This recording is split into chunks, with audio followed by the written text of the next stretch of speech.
Target point के इस YouTube channel पे आप सभी का स्वागत। मैं आलोक पांडे आज आपको एक नई न्यूज़ से रूबरू कराता हूँ। मौसम विभाग की एक रिपोर्ट है मार्च अंक प्रतियोगिता दर्पण का। इसमें बताया गया है कि भारतीय समुद्री क्षेत्र में वर्ष 2020 में जो चक्रवात आए हैं, 5 चक्रवाती तूफान आए हैं, उन 5 चक्रवाती तूफानों के बारे में बताया गया है।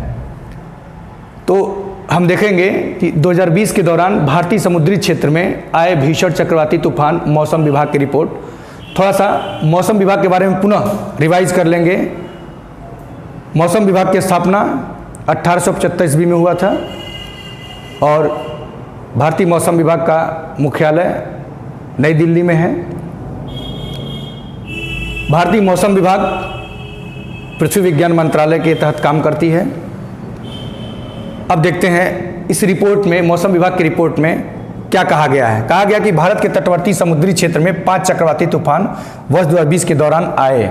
उसमें एक था अम्फान, दूसरा था निवार, तीसरा है बुरेवी, चौथा है गति और पांचवा है निसर्ग।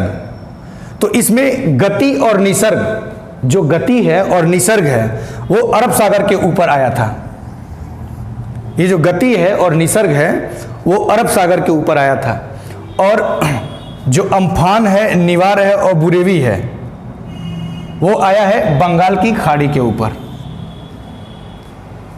जो गति है और निसर्ग है वो आया है अरब सागर के ऊपर और जो अम्फान है, निवार है और बुरेवी है ये बंगाल की खाड़ी के ऊपर आया है। देखिए यहाँ पे आपकी सुविधा के लिए यहाँ पे छोटा सा हल्का सा फिगर बना दिया हूँ कि ये अरब सागर है, अरब सागर के ऊपर आया है गति और निसर्ग, और बंगाल की खाड़ी के ऊपर आया है बुरेवी, अम्फान और निवार। इसमें सबसे महत्वपूर्ण ये है कि ये अम्फान बड़ा तबाही मचाया था, पश्चिम बंगाल के तट पर टकराया था और करीब इसमें 80 से 90 लोगों की जान भी गई थी और कई लाइव स्टॉक अर्थात पशुधन भी मारे गए, मतलब पशुधन भी अपना जान गंवा दिए थे। तो ये अम्फान ज़्यादा महत्वपूर्ण है और पश्चिम बंगाल के तट पे टकराया था और इसमें निसर्ग जो था वो महाराष्ट्र के तट पे टकराया था।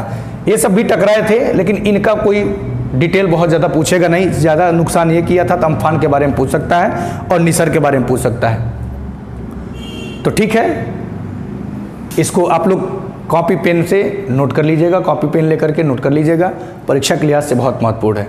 ठीक है, फिर अगला न्यूज़ हम लेकर के फिर आएंगे।